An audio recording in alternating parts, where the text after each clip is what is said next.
bridging the gap between the police and you.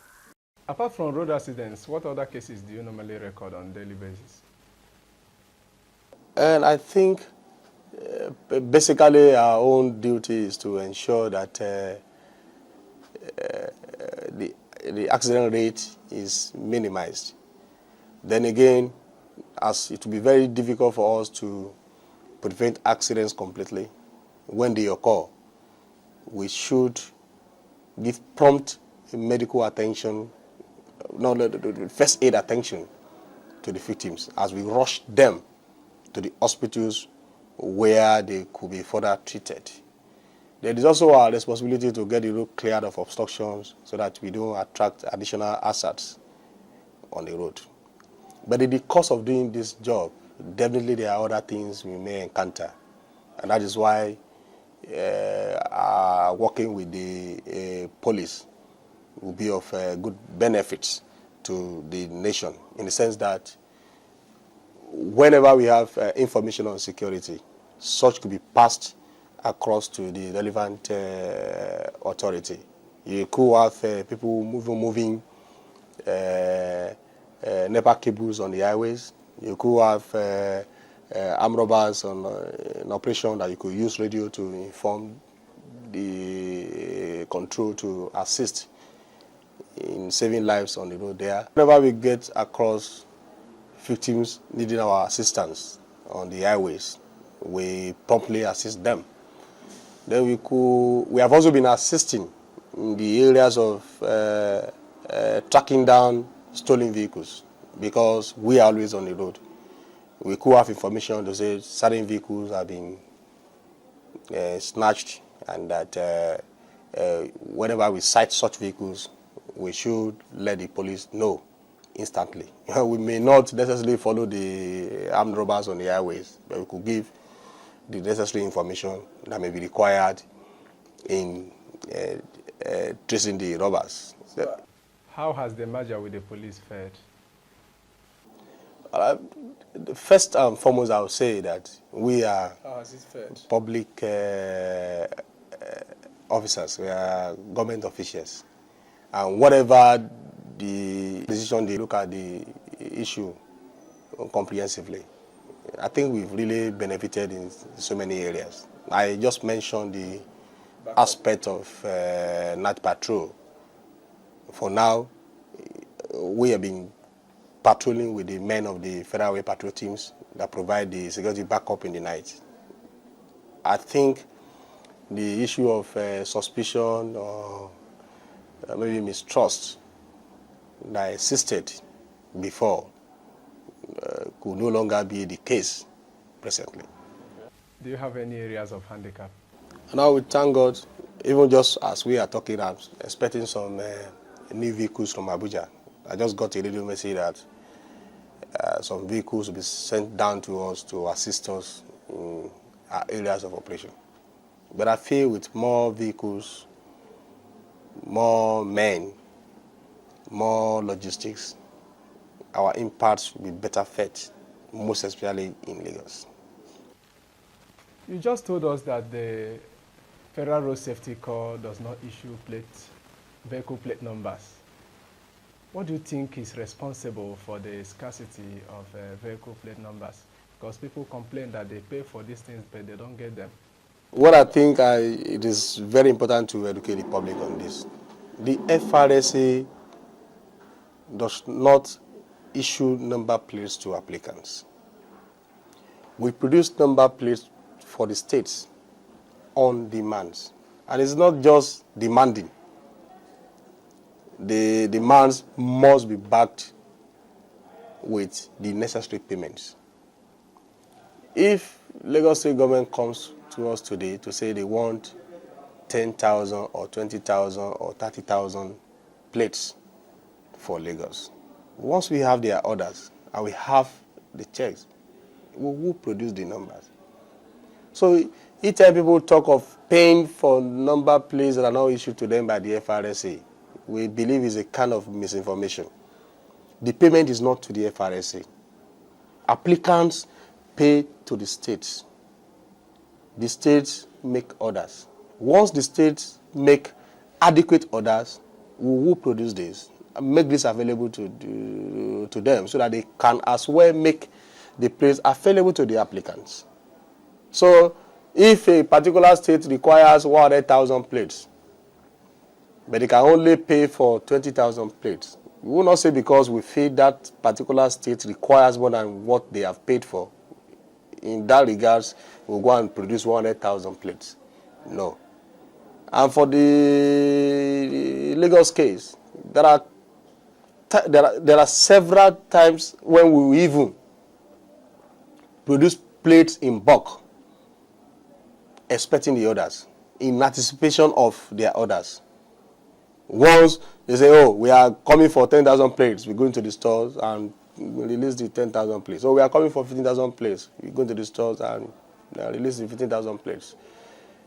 But there are also occasions when maybe we're servicing our equipment here and there, or we're doing certain things that could make us not meet that order, but it's not in every situation. So for now, I don't think we are owing the Lagos State government as regards the plates. Once they pay, who made the plates available? The public is of the opinion that the nobility attached to the Federal Road Safety Corps at inception is no more there. There's this allegation that your men collect bribe, from motorists. What can you say about this? Well, I'll say that even with our Lord Jesus Christ, out of the 12 disciples, there was a Judas. Now, it will be very difficult for us to say the FRSC is a place where the saints work. But one important thing is that the FRSC has never condoned indiscipline. And if you have looked around, you would have seen all our men in uniforms having white T-shirts under their uniforms. It is compulsory, it is part of the uniform. Because we will constantly police the boys on the highways. We will constantly monitor them on the highways. And all of them know that the punishment for bribery is dismissal. So the idea of having white T-shirts under their uniform is to have something to go home with whenever they are caught collecting bribes. Well, we'll yank off the uniform and they will not have something. That's why it is compulsory. You must have white T-shirt. They will have something to get home with. It has been the practice. Then again, the maximum any patrolman could have on him on the highway is 50 naira. Even that 50 naira is declared in the office.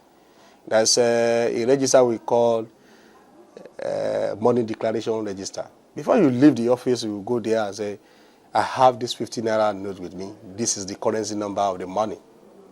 So if you have currencies that have different numbers on you, that means you must have lower denominations.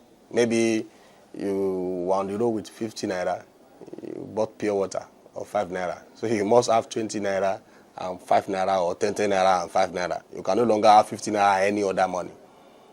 Then again, the issue of monitoring is a continuous one. You have different levels of monitoring in FRSA or surveillance. We have the IG squad now, the escort. We have the National Headquarters Squad from the Directorate of Operations. We have the Sonar Commands Monitoring Unit. You have the Sector Commanders Monitoring Unit. You have the Unit Commanders Monitoring Unit. The boys are constantly looked after. The boys are constantly checked. They are constantly monitored. Then again, in FRSA, there are two basic operative words that we use: punishment and rewards. The good ones are rewarded. Some of them have won FRSA awards. Some of them have earned promotion through their commendable acts, while we have also reduced the rank of so many others, and we have sent a lot of them out of the system. Well, I think as it is presently too, the goodwill is still there.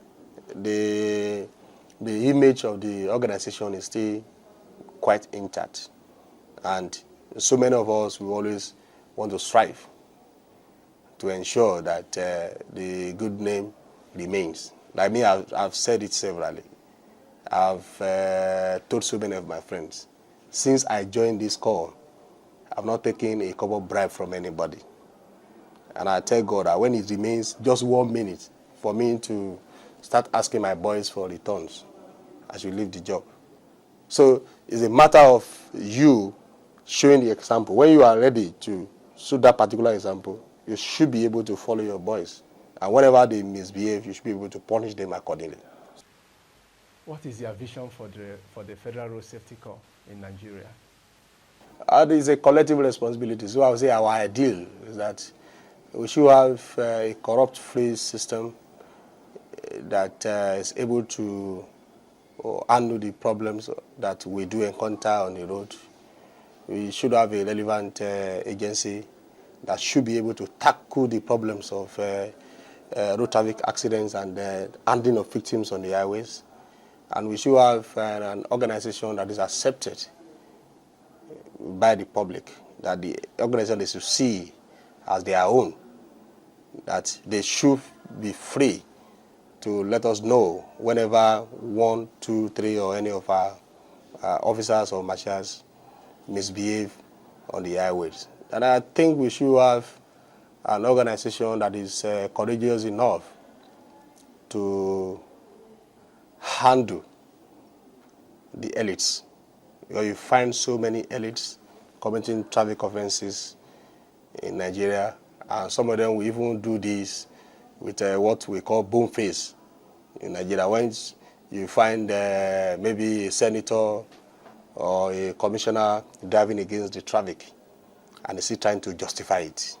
Then in such situations, we will want to have an organization that is bold enough to challenge them and get them punished according to the laws of the land.